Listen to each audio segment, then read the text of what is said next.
Paz do Senhor, irmãos e irmãs. É uma honra, mais uma vez, nós estarmos aqui para comentar uma lição da nossa revista.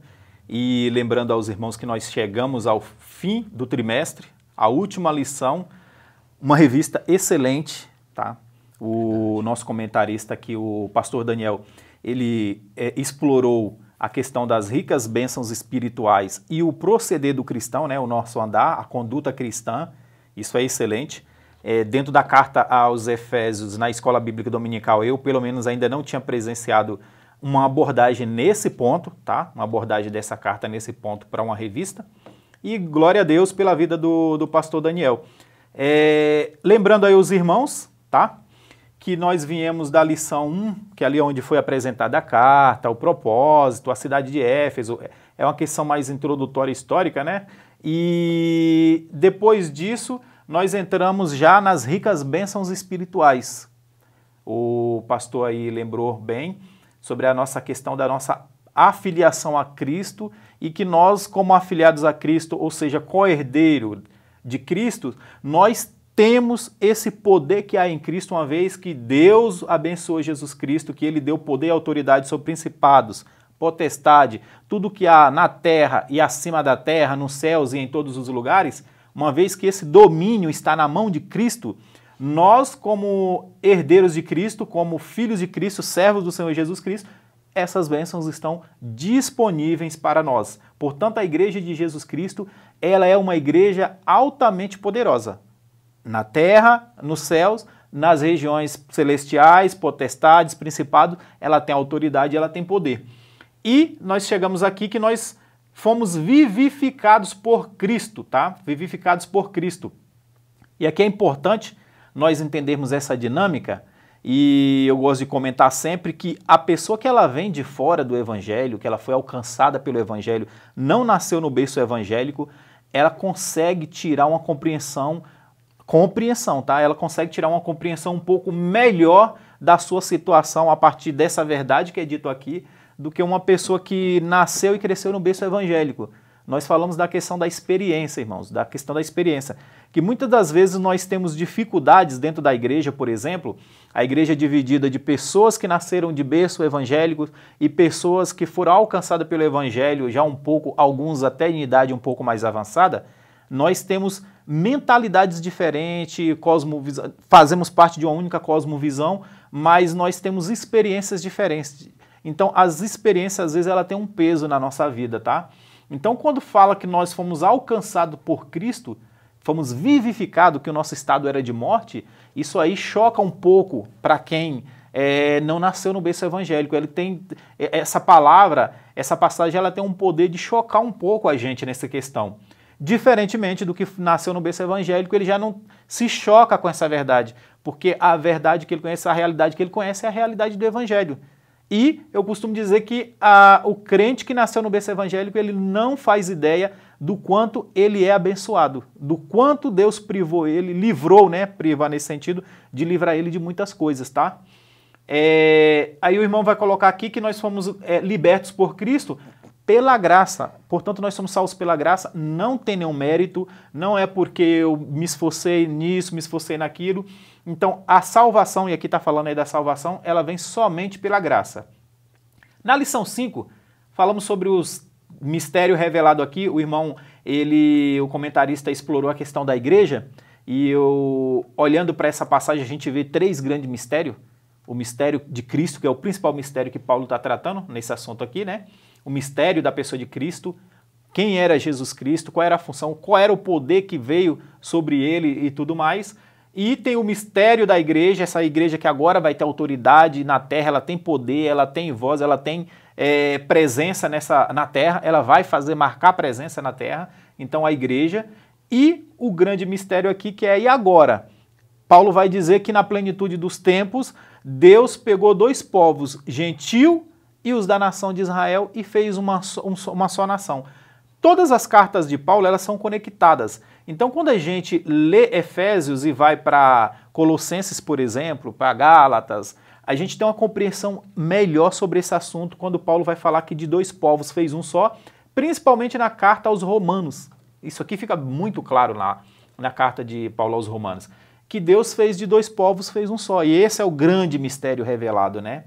E nós falamos também sobre o amor que excede todo entendimento, discutindo sobre essa questão. Foi uma lição excelente, eu particularmente, essa lição sobre a graça, o nosso comentarista, né, que comentou sobre a graça, para mim foi fantástico essa lição, já falei sobre isso. E o amor que excede todo entendimento. E por fim nós chegamos na parte prática, né? Se nós olharmos essa revista, ela tem duas partes, né? Ela tem o que diz respeito até a lição 6, que vai falar do quem éramos e da nossa nova realidade, mas a nossa nova realidade, assim como o Evangelho, exige, uma vez que o Evangelho nos alcança, esse Evangelho exige mudança. E aí nós entramos no andar do cristão. E agora, como que eu devo andar? Como que eu devo proceder? Por fim, falamos sobre o propósito de Cristo na concessão de dons, crescendo em Cristo, edificado pelo corpo, já entramos aqui na questão da unidade. E a lição 10, vida transformada em Cristo, o novo homem, ou seja, complementando, se a gente for olhar a lição 7 até a lição 10, ela está tratando do novo homem, da nova criatura. Quando nós falamos homens, inclui as mulheres, é claro, né? Da nova criatura, colocar assim fica melhor. A nova criatura. E a partir daí nós precisamos alinhar a nossa vida com o Evangelho. Então, o Evangelho fala que nós, a partir que essa verdade nos alcança, a nossa vida com o mundo ela precisa mudar, a nossa vida familiar ela precisa mudar e a nossa vida comunitária como igreja ela precisa mudar. Então, como que eu devo proceder nesses três ambientes, tá? E vai falar sobre os papéis do esposo e da esposa, né? O respeito, do amor e a perspectiva cristã, essa questão dos papéis do marido e da esposa. Na 12, a harmonia no lar, a obediência aos pais, isso aqui é muito importante, a honra, né, aos pais, obediência e honra aos pais. E por fim, nós chegamos na lição 13 que vai falar sobre uma armadura. Isso aqui é novidade. Eu sempre falo que Paulo ele era cheio de novidades, né, de assuntos que era novidade. E essa armadura aqui que Paulo vai trazer. Como eu disse, é uma honra estar aqui para a gravação dessa aula, nessa oportunidade aqui com o nosso irmão Bruno, lá da congregação do Jardim do Estádio. E como que vai ficar, Bruno, então, com base em tudo que foi dito, a questão dessa armadura? Como que nós vamos entender essa armadura a partir de aqui? Paz do Senhor, meus irmãos, professores, Deus abençoe cada um de vocês. Privilégio, uma alegria muito grande poder estar somando aqui com vocês. Muito obrigado mesmo. Paulo, de fato, né, ele vai finalizando a carta dele e ele traz uma ideia diferente, uma ideia, poderia ser assim uma surpresa para quem está lendo a carta, né? Até então ele sempre, como sempre, ele está fora da curva aí. Eu acho interessante, porque ele é um imperativo isso daqui, né? Ele fala, no demais, irmãos meus, fortalecei-vos. Esse fortalecei-vos é uma ordem, é um imperativo, não é uma recomendação. Paulo não está dando um conselho para a igreja de Éfeso. Mas, aliás, são vários imperativos aqui. No 6:10 tem o fortalecei-vos, no 6:11 tem o revesti-vos, no 6:12 temos que lutar, já chama a responsabilidade também. Nos versículos 13 e 17 do capítulo 6 tem o tomai, a armadura de Deus. Então, o tom paulino é sempre como um tom de ordem, a gente não está diante de uma opção. Eu acho que assim, ele deseja que a igreja de Éfeso, enquanto lê ou ouve a sua carta sendo lida, tenha essa mentalidade, que quando nós nos convertemos, nós entramos para uma guerra. E de fato é isso, a vida cristã, ela é muito mais semelhante a uma guerra, a estarmos de fato na linha de frente de uma batalha, do que a um dia de passeio, um piquenique no parque, num dia bem ensolarado. Exato. Embora o Senhor nos reveste de alegria e de graça e de momentos prazerosos na vida, mas a vida cristã é muito mais representada por uma guerra do que a um dia de descanso no sofá assistindo televisão. E esse, além de ser um imperativo, é um alerta muito importante também, sim, porque cedo ou tarde o diabo irá nos atacar.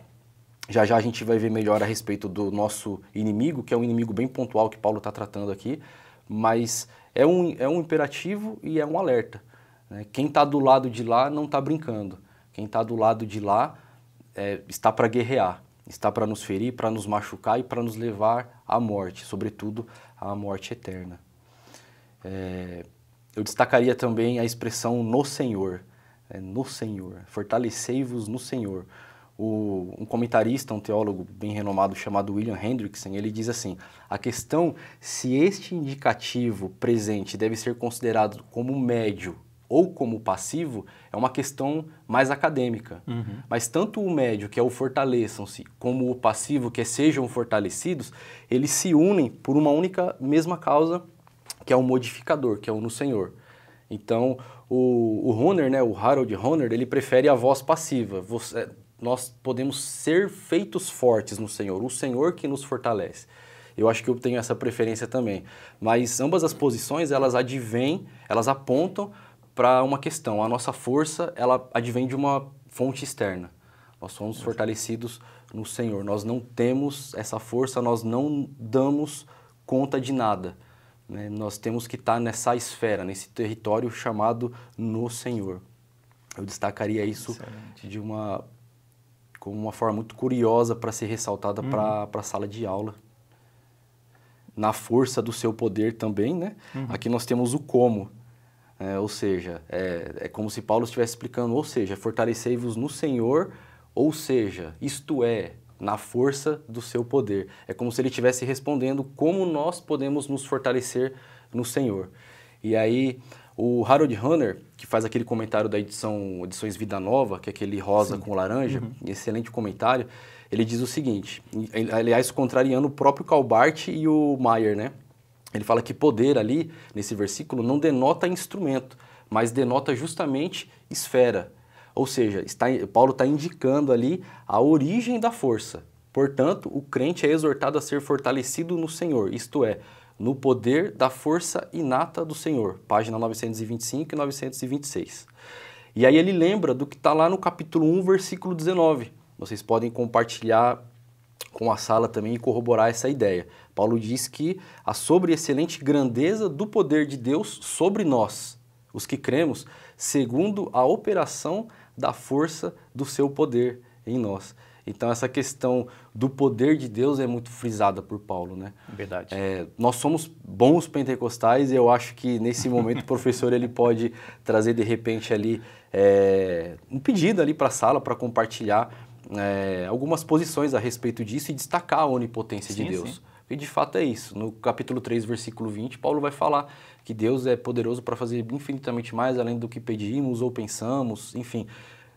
Não é um poder abstrato, mas é um poder concreto, que tem efeitos cósmicos e efeitos na nossa realidade, na realidade dia a dia. Terrena. Eu acharia né, muito interessante, eu ficaria uma dica aí para os professores compartilharem dessa forma. Tá? A respeito ainda do poder de Deus, o Hendrickson, ele é muito interessante, ele fala que é Deus quem forja essa armadura, que nós vamos ver detalhado já já. Exato. Então Deus forja a armadura e Deus dá a armadura e em terceiro lugar Deus vai nos capacitar a usar essa armadura. Então são três coisas, Deus fabrica, Deus forja a armadura, Deus nos concede de presente essa armadura para usar, mas ainda assim nós não teríamos a capacidade de usá-la por conta própria. Nós precisaríamos do poder do Espírito Santo mesmo para usar cada item dessa armadura, entender o que cada item, o que cada peça significa. Sim. Então até nisso Deus está presente. E aí a gente destaca muito essa questão do no Senhor, reverberando muito também o que Jesus fala em João 15, né? Sem mim nada podeis fazer, aludindo à videira, né? Então, nós não fazemos nada à parte de Deus. Receber a armadura é por graça de Deus. E usar a armadura é também pela graça de Deus. Eu tive pensando esses dias, né? Eu escrevi algumas coisas. Não é como um carro que chega no posto de gasolina e abastece e depois você paga ali e vai embora e o carro dá conta de andar ali a cidade inteira. Nós não é essa relação, a nossa relação com o Senhor. A nossa relação é de dependência, né, ali ininterrupta. Nós não damos conta, nós não conseguimos levar nada no peito, como diz, né? Sozinho, né? Na força dos braços. Não dá conta. Então a gente não é esse carro, esse automóvel que passa no posto de gasolina de Deus e ali Deus abastece a gente e depois a gente dá um tchau para Deus, pega a armadura emprestada e vai embora. Não, eu acho que esse no Senhor tem que ficar bem frisado aí para dar o tom do restante aí de toda a aula, irmão Elias. Até mesmo porque aí, no caso aí, Bruno, como você falou, a carta ela começa primeiro apresentando, dizendo que Jesus Cristo ele tem o poder em todas as esferas, né? Exato. Vai colocar no primeiro, apresenta o poder que Jesus Cristo tem, e inclusive esse poder capacitou ele para nos ressuscitar espiritualmente, que nós estávamos mortos em delitos e pecado. Ele tem poder para fazer isso. Então, primeiro, ele começa a carta falando sobre Jesus Cristo. Ao longo ele vai falar que nós precisamos, para ter desfrutado o poder de Deus e tudo mais, nós precisamos estar no corpo, inserido no corpo. Exato. E aí ele vai falar que é só um Deus, um só Pai, um só batismo, ou seja, uma unidade, ou seja, da lição da unidade. Precisa ter uma unidade no corpo de Cristo. Sim. Não dá para fazer essas coisas desligado do corpo. E aí entra até a questão de algumas pessoas, desses movimentos desengrejados, né? Que acham que dá para servir a Deus, dá para fazer parte da comunidade, da igreja de Cristo invisível, que dá para fazer parte sem participar da comunidade terrena, né, da igreja visível. E Paulo vai colocando isso. E é igual você falou aqui. E tudo isso Paulo vai colocando a importância, que essas coisas é no Senhor. A unidade acontece no corpo. É Deus que fez esse projeto também, né? É um projeto de Deus, pensado por ele, desenvolvido por ele, implantado por ele, e ele dá todo o suporte para que esse projeto ele seja um projeto de sucesso. Então é Deus que capacita professores, mestres, doutores, pastores, discípulos, profetas. Então ele dá todo o instrumento, ou seja, nessa dinâmica Deus tem o controle total de tudo. Exato. Jesus Cristo ele é soberano, ele tem o controle disso. Amém. Então Paulo fala, olha, vocês não fazem ideia do quanto vocês são abençoados. De ter a disposição, veja só, não é a disposição um poder de um anjo, né? Não é a disposição ao poder, igualou vocês com o poder de anjo, não. Ele fala, olha, vocês têm à disposição o poder do próprio Filho de Deus, o poder de Deus, eles estão à sua disposição. Então, nós fomos abençoados grandemente. E é importante realmente isso aqui que frisar, que é em Cristo. Para isso, nós precisamos o quê? Estar no Senhor. E sobre a questão da armadura também, que o irmão Bruno falou aí, que essa armadura, se nós prestarmos atenção, Bruno, Paulo veio costurando essa armadura desde o primeiro versículo do primeiro capítulo, né? Ele veio costurando essa armadura. Não no final dessa carta, Paulo falou, olha, o que eu coloco aqui para finalizar, para ficar legal, esteticamente... Né? Uma figura... Paulo gosta de explorar as metáforas, alegorias, é claro, né?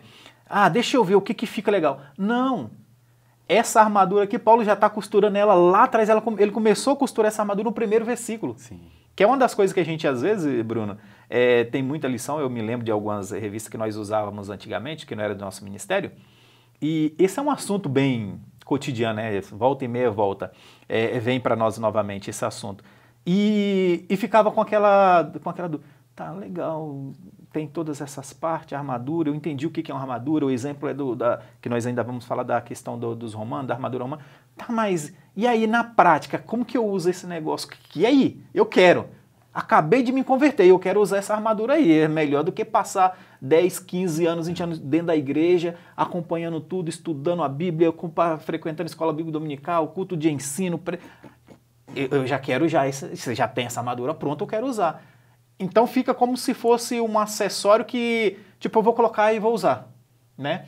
E Paulo vai colocar aqui que isso aqui é construído, ele é forjado. Sim.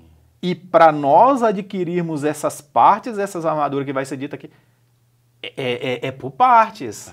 Não dá para pegar a armadura, porque Paulo falou, revesti-vos de toda a armadura. Legal, eu quero ela completa, já colocar logo. Tem partes, é um processo isso aqui, né? Exato. Então tem que percorrer um caminho aquele, tanto que ele coloca no 11, né? Revesti-vos de toda. Ele não falou da armadura, de toda. Ele falou, olha, não esquece das partes, viu? Sim. E aí é claro que ele vai detalhar as partes, mas ele fala, revesti-vos de toda a armadura. Ou seja, o cristão, ele é um soldado que está revestido da armadura de Deus.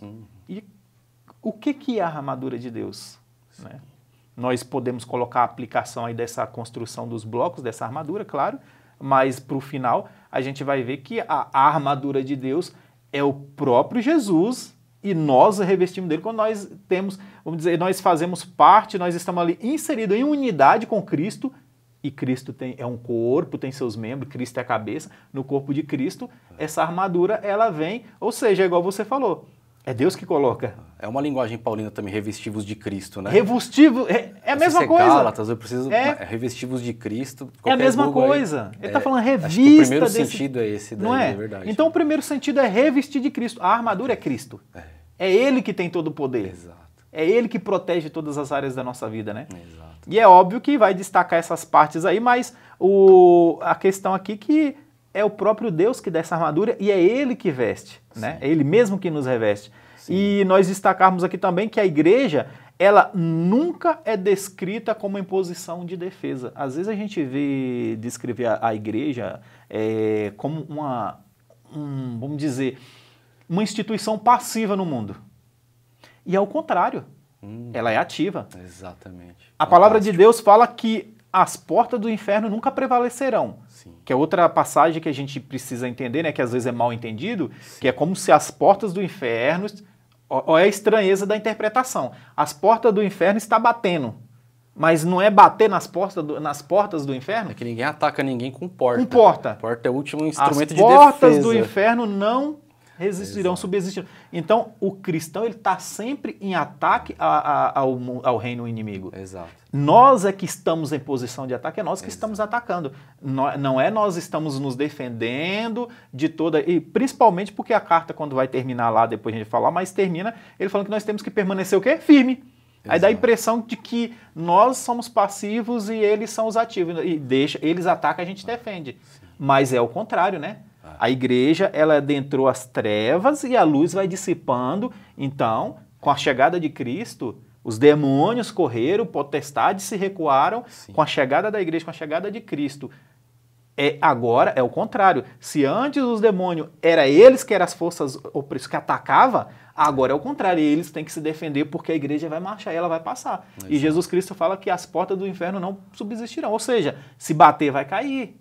Então quem está em ataque é a igreja, né? Acho que essa é a ideia de Jesus quando ele fala para os discípulos e para Pedro lá em Cesareia, vocês vão atacar o inferno.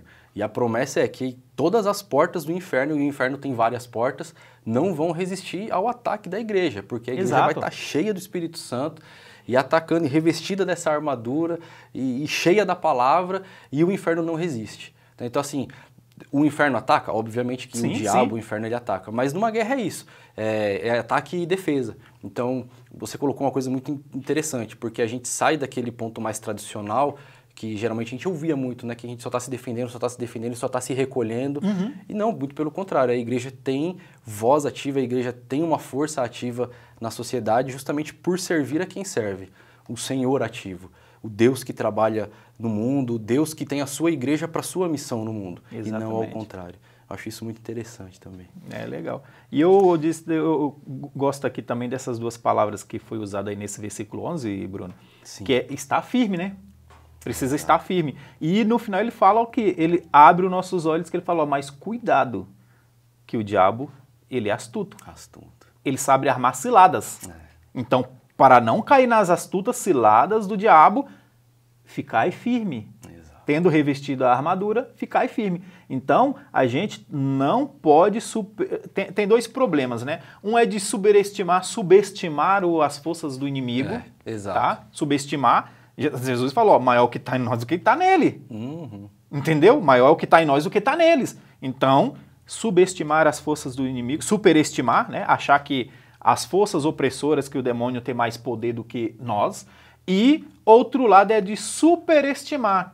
A gente vê muito essas entrevistinhas em algumas igrejas, né, no demônio. Aí faz uma entrevistinha, depois manda sair como se fosse um cachorro, né? Aquele cachorro vira-lata de rua, né? Sai! Cara, não é assim. Então nós temos que tomar cuidado. Paulo fala, cuidado, o diabo arma ciladas. Exatamente. Né? Astutas ciladas. Exatamente. Costumo conversar, né, com a minha esposa, principalmente com os irmãos. E o diabo é paciente, né? Mas não é uma paciência que é fruto do Espírito. Mas porque ele é astuto?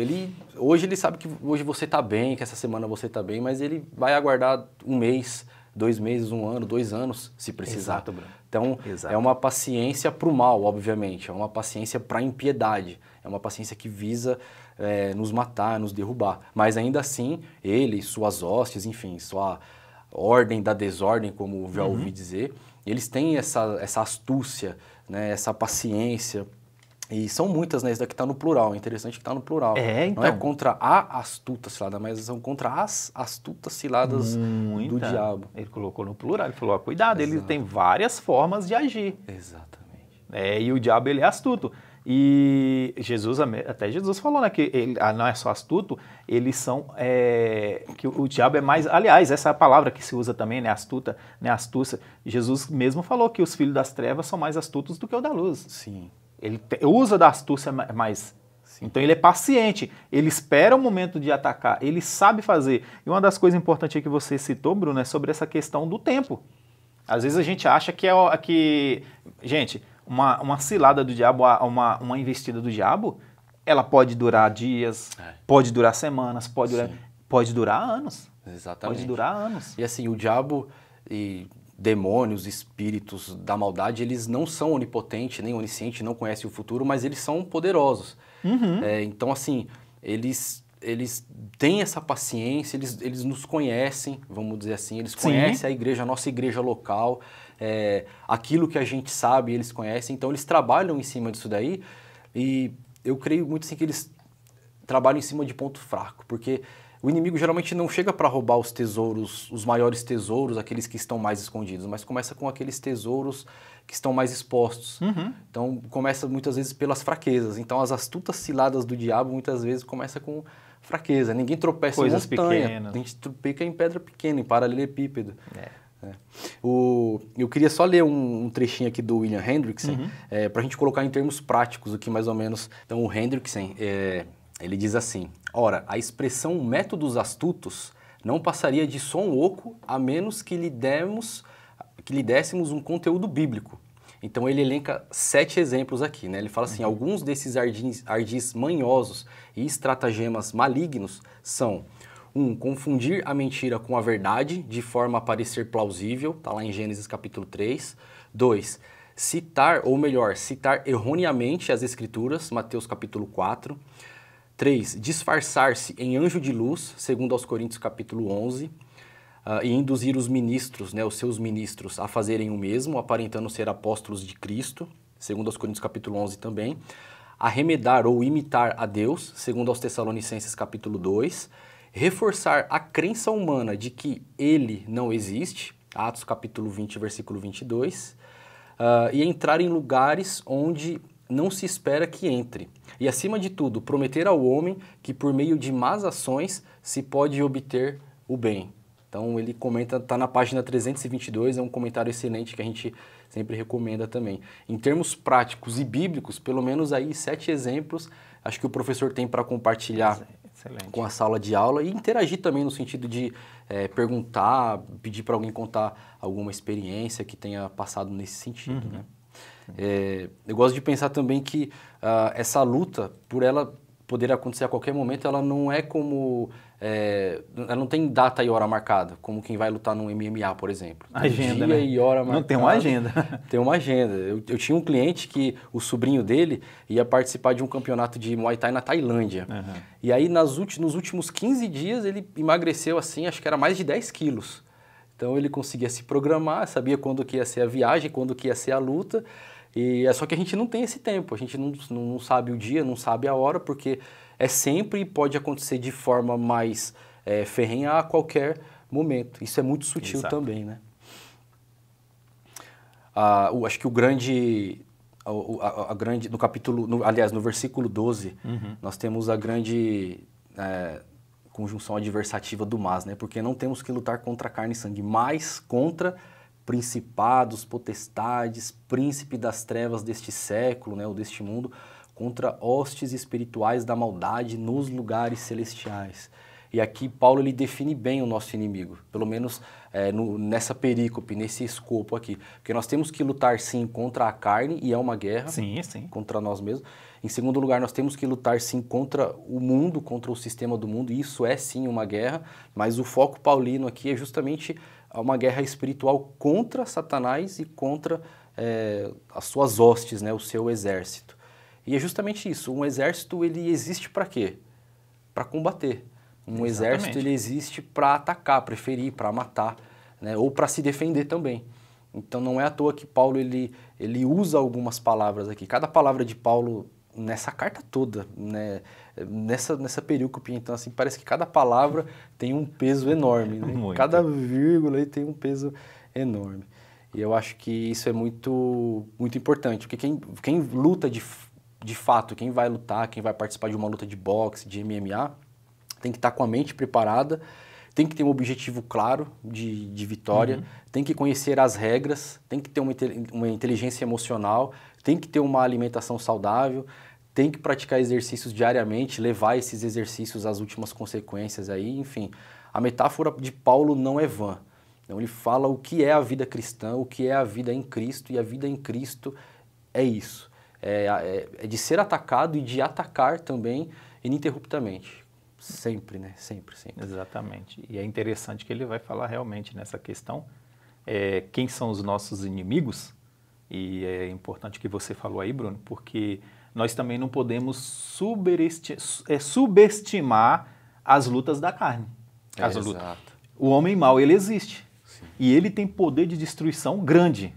O ser humano do coração ruim, maldoso, ele tem um poder de destruição grande nas nossas vidas. Sim. Então, Paulo não está falando para a gente ignorar, né?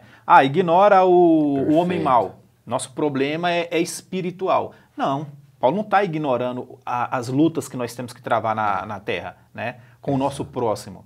Porque muitas das vezes eu vejo as pessoas dar muito ênfase nessa questão de batalha espiritual e desprezar a luta do dia a dia contra o nosso próximo. Sim. E os filhos existem os filhos das trevas, existem os filhos da luz. Exato. E esses filhos das trevas e os filhos da luz, os filhos das trevas incluem o homem mau, o ser humano mau, que não tem, não quer, né? Não tem porque ele não quer, não tem salvação, sim, vai ser condenado, e essas pessoas eles fazem maldade porque eles gostam, eles têm prazer nessa maldade, o sequestrador, o violentador, o assassino, o homicida, eles têm prazer nessas coisas e nós temos sim que lutar contra essas coisas. Sim. Hoje em dia nós temos que lutar inclusive contra as ideologias humanas, né? As ideologias que têm um poder enorme de destruição, Bruno. Mas Paulo fala, olha, tem todas essas coisas, mas tudo passa. Tudo passa. Agora, o porquê que ele destacou aqui o inimigo espiritual? Porque ele fala que ele está nas regiões celestiais. Esse eu não consigo ver. Então não sei que hora que ele vai me atacar. Se você está andando numa estrada, você vê um oponente vindo de lá, sua posição é de defesa ou de ataque. Depende aí, vai da coragem, né? Exato. Se é para defender, você fala, olha, se vir para cima eu estou preparado. Ou dependendo, você já parte em retirada. Fala, cara, eu vou cair aqui por esse caminho aqui, vou sair da frente. Exato. Porque você está vendo, mas nas regiões celestiais, onde habita esses seres, né? E aí a importância de conhecer a Bíblia, que quando a gente faz isso, primeira coisa, pelo menos na minha mente, que vem é a história de Jó, né? Nas regiões celestiais, então você já liga, já sabe de quem que está se tratando, né? Já faz esse link. Então, os nossos inimigos, eles verdadeiros da igreja, e aqui ele está falando do corpo de Cristo, da igreja, né? Os inimigos que atacam esse corpo de Cristo, ele reside nas regiões celestiais, e Paulo chama eles de hostes espirituais, né? Hostes espirituais da maldade. Ele fala, toda a fonte de do mal, procede dessa área. São esses seres. Ou seja, por que o homem é mau? Por que ele faz o mal? Porque ele é influenciado por essas ordens. Ele fala, tá certo, o coração do homem é duro, ele é ruim, ele tem prazer no mal, mas há uma certa, vamos dizer assim, uma certa manipulação, há uma manipulação espiritual por trás dessas atitudes que faz com que essas pessoas não só tenham prazer nessas atitudes, como eles vamos dizer assim, recusem deixar esse mau caminho. Ele recusa deixar o mau caminho, porque há uma força maligna por trás, dando suporte ali, fazendo com que aquilo aconteça e encorajando espiritualmente. Então Paulo fala, olha, por isso a nossa luta é com as hostes espirituais, e ele fala que eles estão nos lugares celestiais. Sim. Ou seja, uma região de poder. Primeiro Paulo falou que Deus deu todo o poder a Cristo nas regiões celestiais, sobre as hostes, potestades, principados. Mas aqui ele vai falar que a nossa luta é contra ele. Sim. E nós estamos também nas regiões E celestiais. nós Cristo, estamos, né? nossa É a linguagem luta. que Paulo tem no capítulo 1, 2 e 3. Então, tanto as hostes da maldade quanto a igreja de Cristo estão nas regiões A celestiais. batalha é ali. Exatamente. Nosso campo de batalha. Exato. Então, nosso campo de batalha é nas regiões celestiais. Nós somos terrenos, estamos na terra, mas nós não lutamos no campo terreno. Nós lutamos, claro, temos nossas lutas terrenas, mas nós não podemos ignorar que nós temos uma batalha para travar nessas regiões. Exato. Tá? E aí a questão dessa armadura toda aí, é claro, né? Porque nós precisamos estar preparado. E se nós vamos para essa batalha, a gente precisa estar preparado. Exatamente. Né? Então, toda essa questão aí. No 13, Bruno, ele diz assim ainda: portanto, né, já que uma vez que vocês entenderam sobre essa questão da necessidade de ser fortalecidos, revestidos, permanecer firmes, porque o diabo é astuto e ele arma astutas ciladas e eles residem nas regiões celestiais, não dá para visivelmente avistar esse inimigo, ele fala, então, portanto, tomai a armadura de Deus para que possais resistir ao dia mau. Exato. Isso aqui que é importante. Que muitas das vezes as pessoas acham que... Até na pregação, quando a gente precisa tomar muito cuidado, né, Bruno? Que quando a gente vai apresentar o evangelho para as pessoas, costumeiramente algumas pessoas começam olhando as necessidades, os problemas cotidianos daquela pessoa e apresentam o evangelho com base naquele problema. Eu estou passando por um problema com minha esposa. Rapaz, vamos para a igreja. Vamos lá, Deus vai resolver. Jesus liberta, ele dá solução para isso. É óbvio que sim, isso é fato, não tem o que questionar, né? Mas nós temos o hábito de conduzir as pessoas a Cristo através das experiências transitórias, temporal das pessoas, terrena das pessoas, e nós conduzimos com base naquilo ali. E automaticamente nós mostramos que o evangelho é para aquilo ali. E nós não explicamos para as pessoas qual é a verdadeira finalidade do evangelho. Tá? E Paulo vai falar aqui que há dias maus. E a gente, às vezes, ignora isso também. Tá? E esse há dias maus aqui não é para o ímpio, não. Ele está falando para o cristão. Justamente para a gente. Ele falou, olha, vai ter dias que, como o povo costuma dizer, vai ter dias que vai ser noite. E essa noite, às vezes, ela dura uns minutos, umas horas, um dia... Pode se transformar em semana, em meses, e dependendo, ela pode se estender e se tornar anos. Ele fala, pode acontecer. Há dias maus. Há dias maus. Por que há dias maus? Porque apesar de nós estarmos lutando nas regiões celestiais, estamos amparados por todo esse poder que foi dado a Cristo. Nós já somos vitoriosos. Por isso que Paulo fala que a luta é até um pouco, vamos dizer assim, curiosa, né? Porque ele fala que nós lutamos, mas nós não lutamos. É mais ou menos assim, que ele fala assim, permanecer firme. A nossa luta é ficar firme. Sim. Não é partir para cima do inimigo, é ficar firme. Sim. Por quê? Cristo é que está pelejando por nós. Ele fala, a vitória está decretada sobre esses poderes. É uma vitória garantida já, né? Garantido, só fica firme. De repente a sala, os alunos querem trazer uma questão, puxa, mas se é uma vitória garantida, e se está garantida por Cristo, não tem discussão. Por que a gente está lutando? Então, mas a pergunta não é por que a gente está lutando, é contra quem. Contra quem? Então, por que a gente não está lutando, por exemplo, pela nossa salvação? A gente poderia vestir 1000 armaduras ou morrer 1000 vezes na cruz, a gente não daria conta da nossa salvação, nunca. Então, se a gente não está lutando por nada, a gente está lutando contra alguma coisa. E é contra o diabo. E por que em Cristo a gente luta com o diabo? Porque o diabo vai atacar o corpo de Cristo. O diabo, o mundo, eles são hostis ao evangelho. Então eles têm uma postura totalmente oposta, contrária ao Senhor, e não tem como viver em Cristo sem sofrer essa batalha. Exatamente, não tem como viver em Cristo sem estar nessa guerra, justamente porque o diabo não senta em cima das mãos quando olha um novo convertido, quando vê uma igreja saudável, quando vê pessoas trabalhando para o Senhor. Exatamente. Em relação ao dia mau aqui, ele fala 2 vezes de tomar a armadura, né? A primeira vez que ele fala no versículo 11 é para estar firme contra as astutas ciladas do diabo. E no versículo 13, quando ele fala de novo, tomar a armadura, é para resistir no dia mau. Então, o dia mau, eu compreendo que assim, ele pode ser ou não causado pelo diabo. O diabo muitas vezes pode causar o dia mau na nossa vida, mas em alguns momentos o dia mau pode ser, por exemplo, o desemprego, a perda de um familiar querido e diversas outras situações, um acidente. Uma Só que o doença. diabo, ele vai se aproveitar do dia mal que pode chegar pelas vias naturais da vida. Entendeu? Então, a gente não sai desse contexto nunca Nunca. da nossa luta contra o inimigo das nossas almas. Por quê? Porque ele pode aproveitar situações, vamos dizer assim, cotidianas, naturais, corriqueiras da nossa vida e tentar colocar ali a pá, a cunha para nos derrubar, né? Então, por mais que ele cause alguns dias maus ou não cause, ele vai querer atuar em cima disso daí. O tempo todo. O tempo todo, exato. E esses dias maus aí, lá quando nós voltamos para o capítulo 5, verso 16, Paulo vai deixar bem claro que ao contrário do que a gente pensa que existe dias maus e dias bons, ele vai falar, você está enganado, só existe os dias maus. É verdade. Por que só existe os dias maus? Porque É verdade. os dias, o tempo aqui embaixo da terra, o sistema de coisa, ele corre sobre o poder dessas hostes espirituais do lugar da maldade. Ele fala, quem domina esse sistema de coisa é o inimigo. Isso é ele que é o príncipe da potestade do ar, que domina o sistema de coisa, vamos dizer assim, esse reino que Jesus Cristo deixou bem claro que não é dele, que é do inimigo. Ele fala, não tem como ter um dia bom sobre um sistema de coisa que pertence a Satanás. Ele fala, pô, cristão, todos os dias são dias maus. O máximo que teremos dias maquiados. A vitória é constante. A vitória é constante. Mas Paulo fala, olha, os dias remindo os tempos, quando ele vai falar, vede prudentemente como andais.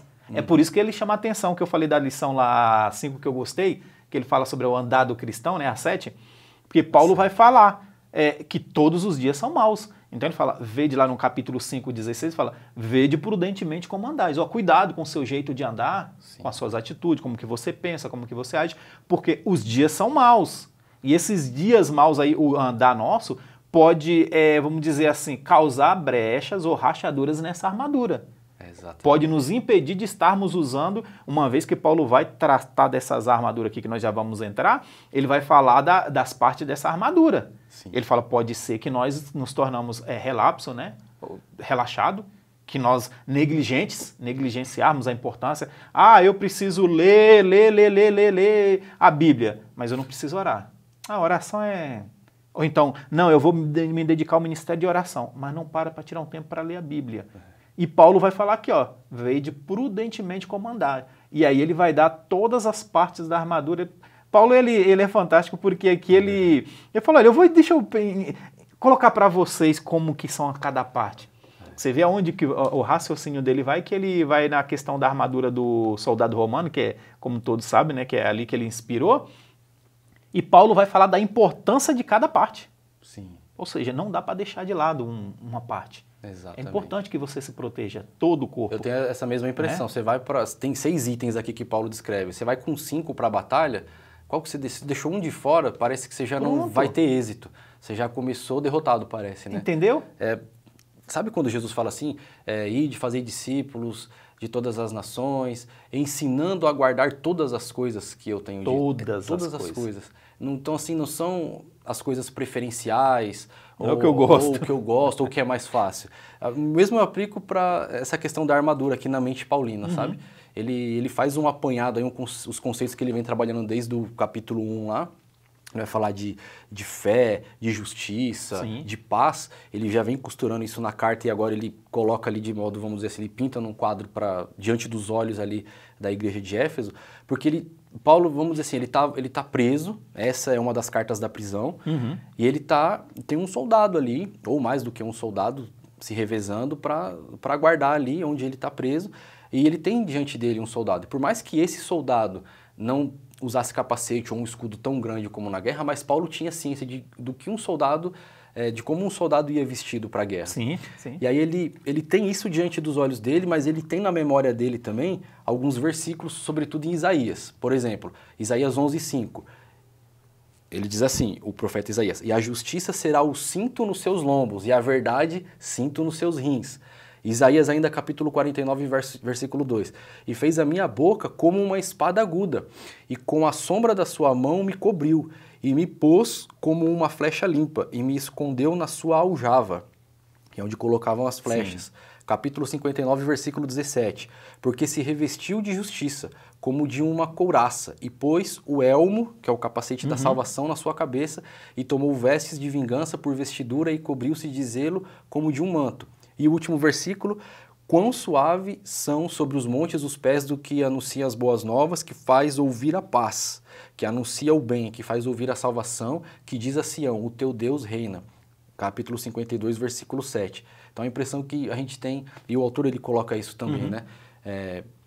Paulo tem alguma coisa diante dos olhos dele, ele tem alguma coisa também na memória dele, sobretudo no Antigo Testamento, e ele faz um ajuste, ele faz um link ali para poder escrever de forma muito clara para a igreja de Éfeso o que significa exatamente em termos práticos se ir para a guerra, né? Ir para a guerra com essa armadura e o que cada item dessa armadura significaria.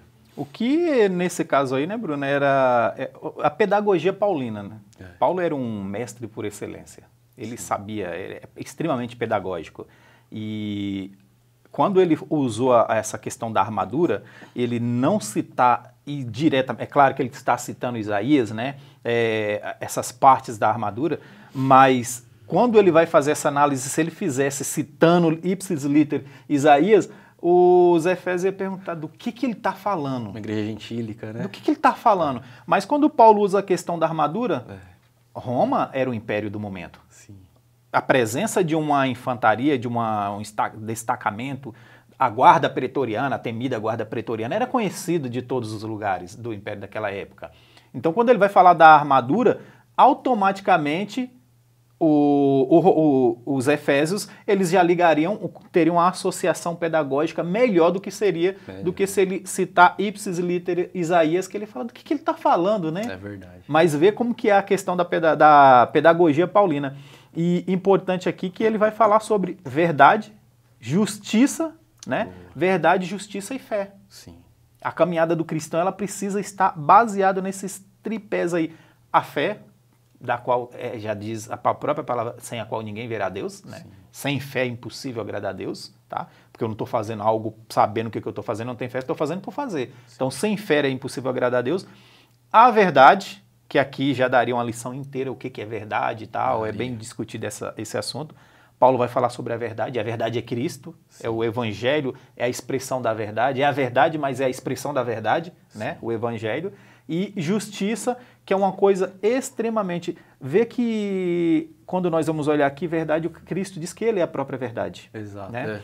E um dos atributos mais importantes de Deus, quando nós vamos falar de Deus, dos seus atributos, são dois atributos que é vamos dizer, o lado da mesma moeda, né? São lados da mesma moeda, que é amor e justiça. Exato. Amor e justiça é a mesma moeda. Sim. Né? E aqui, Paulo vai trazer também essa questão da justiça. Uma importante parte que a gente precisa entender eu creio, Bruno, que a questão da verdade é complicada no mundo que nós vivemos hoje, uma vez que a verdade, eu tenho a minha verdade, isso é pensamento secular, né? Eu tenho a minha verdade, você tem a sua verdade, né? E que veio lá de César, né, para Jesus. E, tá, e o que é a verdade? Falando para Jesus? E isso percorre até os dias de hoje, tá? Sim. Então a verdade é muito distorcida, mas o cristão, eu acho que nós pecamos muito na parte da justiça.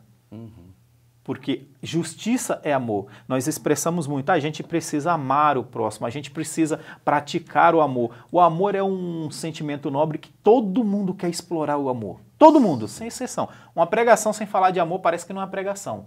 Um ensino sem falar de amor parece que não é um ensino. Só que esqueça que o amor é uma face da mesma moeda que do outro lado está a justiça. Amor e justiça é a mesma coisa. Os atributos de Deus não se excluem. Não se exclui. E amor e justiça está inteiramente interligado. Sim. Não existe amor sem justiça e não pode existir justiça sem amor. Eu não posso amar sem ser justo e não posso ser justo sem amar. Exato. Então essas duas coisas aí. E eu acho que a gente acaba pecando muito nessa questão de explorar a questão da justiça de Deus. Sim. E eu gosto dessa expressão justiça por vários motivos, né? Por vários motivos, eu acho que é uma das expressões que eu mais gosto dentro da Bíblia. Se falar isso, fala uma expressão, uma palavra que você mais gosta. Eu gosto de justiça. É mesmo? Justiça para mim é fantástico. Eu amo essa palavra, justiça. E aí você vê as faces da justiça, as formas da justiça. Pedro, por exemplo, como que eu faço justiça? Como que eu me torno uma pessoa justa? Vê que dentro da Bíblia trata, se eu não me engano, são 3 pessoas no máximo, ou 4, não, mais ou menos assim, que são tratadas na Bíblia como o justo. Não era uma pessoa comum. Sim. Jó era um desses. José, né, o pai terreno de Jesus, Maria de Maria, era um desses, fala que ele era justo. Nicodemos não é o centurião lá, diz que esse centurião era um homem justo, tá? Pouquíssimas pessoas são chamadas de justo dentro da Bíblia. E Pedro ele chega numa aplicação de justiça, por exemplo, que fala que para nós sermos justiça, para a gente, vamos dizer assim, praticar a justiça, é pregar o evangelho. Está lá quando ele vai falar de Noé, praticador da justiça, que pregou para o mundo antigo e tal. Pedro fala, olha, justiça, você quer fazer justiça? Você quer ser uma pessoa justa no mundo? Aplica o evangelho. Não deixa de pregar o evangelho. Isso é fazer justiça. Exato. E aí essa justiça ela toma uma proporção enorme, né? Mas é uma palavra muito interessante que eu acho aqui, que Paulo veio falar da questão da justiça e calçar os pés na preparação do evangelho da paz. Sim. Né? Importantíssimo também. E tomando sobretudo o escudo da fé, no qual podereis apagar todos os dardos inflamados do maligno. Vem através da fé. Exato. Por que a noite mais escura da sua vida parece, vamos colocar assim para a pessoa, né? Parece que não está tendo fim. Mas se a pessoa tem fé, não, um dia eu sei que isso vai passar. Sim. Eu sei que isso vai acabar. Não tem mal que dure para sempre. Se o bem não dura para sempre nessa terra, né? Nessa terra, como diz Salomão, sim, se o bem não dura para sempre, o mal também não dura para sempre. E ter fé para passar por esses dias maus. Né? Isso é importante. Sobretudo é o que vai nos proteger, né?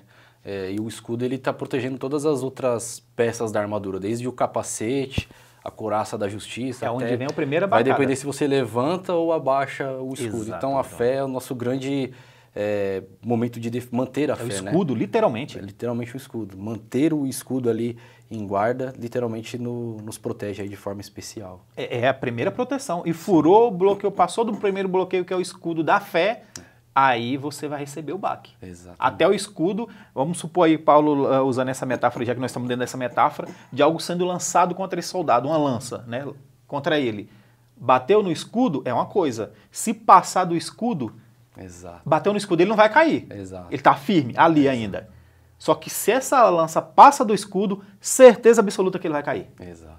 Passou da proteção, a principal defesa é o escudo da fé. É verdade. A nossa fé é importantíssimo manter a fé, e a fé bíblica, né? A fé verdadeira. Não é fé na fé, né? Exato, mas é fé Bruno. no Senhor Jesus, Isso conforme mesmo. as Sagradas Escrituras. Isso é importantíssimo ressaltar também. 13 minutos. Em relação à paz, a gente está calçado na paz, parece que Paulo está falando, olha, agora que vocês têm paz com Deus, contra o mundo e contra as hostes da maldade, vocês estarão em guerra. Parece que ele está sustentando ali um paradoxo, né? Vocês têm paz consigo mesmo, que vocês foram justificados também.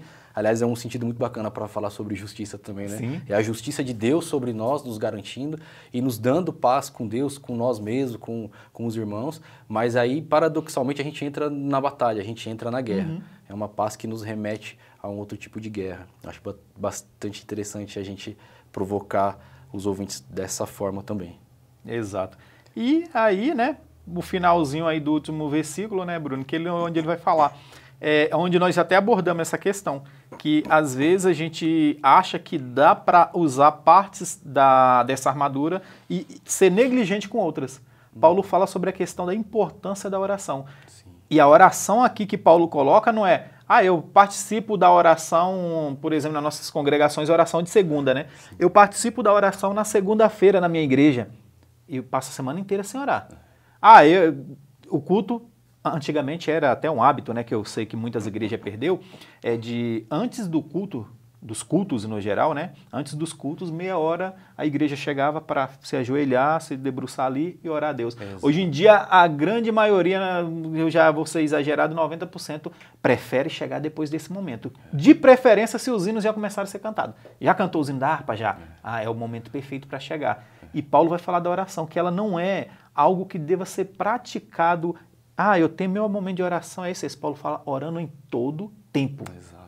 Todo o tempo. Reverbera o orar sem cessar. O orar sem cessar. Exato. É o tempo todo. Tá trabalhando, tá ali quieto, tá orando a Deus, tá ouvindo uma música, alguma, né, na questão da música dá para orar tranquilo, também. Tá orando a Deus. A oração é constante. Sim. Viu um fato, viu uma realidade de frente, automaticamente já eleva o pensamento a Deus. Exato. E fala, Deus proteja, Deus guarda, Exato. Deus livra. Senhor, olha... E nunca abrir mão também do momento intencional de oração, vamos dizer, né? Exatamente. Na sua sala ou no seu quarto, onde você reserva o seu espaço para isso daí. Exato. Não abrir mão. Puxa, falhou um dia, já acende aquele sinal de alerta estrondoso e volta, né, para a oração. Então, Exatamente, dessa forma, a gente não deixa de orar nunca. A oração aqui é a esteira, né, em que chega pra gente todas essas peças da armadura de Deus e é o jeito que a gente usa elas, é sempre, sobretudo em oração. Tá? Então, justamente isso, a oração, ela permeia toda a nossa utilização em relação a essa armadura tão importante. Espada, escudo, capacete, sandália, enfim, ou bota. A gente acessa essas peças da armadura através da oração, lógico, através também do entendimento. É preciso ter um entendimento, é preciso ter experiência, mas a gente sabe que a oração vai permear ali de capa a capa esse assunto tão importante da batalha espiritual, né, irmão Elias? Exato. Então aqui, né, Bruno, para nós finalizarmos aqui, o irmão ele tratou na lição sobre tudo isso que nós falamos, é claro, a gente resumiu, né, a lição aqui. Ele tratou sobre a questão porquê das escolhas das vestes do soldado romano, né, qual era a importância. Aí o irmão Bruno deixou bem claro aqui a questão da visão de Paulo, ele usa a pedagogia partindo para a questão da armadura do soldado romano, que era uma questão mais pedagógica, né, Bruno? Mas, na verdade, ele estava citando as passagens de Isaías, tá? Da importância. E o tópico 2 aqui, o irmão falou sobre uma batalha inevitável, né? Que é importante a gente entender. É inevitável. Não dá para nós assumirmos campo neutro na batalha espiritual. Não tem como assumir um campo neutro. Ou nós batalhamos, ou vão batalhar contra nós e vamos ser derrotados. Então não tem campo neutro nessa batalha, não existe isso aí. E aí ele fala da necessidade e o significado de cada item também, tá? Na armadura espiritual. E a necessidade de orar e vigiar, que é o último tópico que o nosso comentarista trata aqui, que o irmão Bruno concluiu aí, a questão da necessidade de orar, né, Bruno? Porque a oração, ela é, vamos dizer assim, ela é o combustível da fé. Sim. Como que eu tenho fé sem oração? Pessoas que não oram, que não têm o hábito de orar, nem que seja de uma segunda, o culto de oração, né, o que tem na segunda, nas igrejas, pelo menos na minha igreja é na segunda, ou aquele momento antes do culto, à noite, antes de dormir, ao acordar, né, que não tem uma vida assim de oração mais forte, que tem gente que ora 8 horas, 5 horas, 6 horas, tem umas agendas fixas, assim, que ele consegue fazer essas orações, um tempo mais, vamos dizer assim, proveitoso, mas não dispensar esses momentos que a gente pode fazer nas nossas orações. Antes de dormir, ao acordar, nas refeições e, principalmente, poder chegar na igreja uns minutinhos antes para, né, que a gente sabe que perdemos esse hábito, né, Bruno?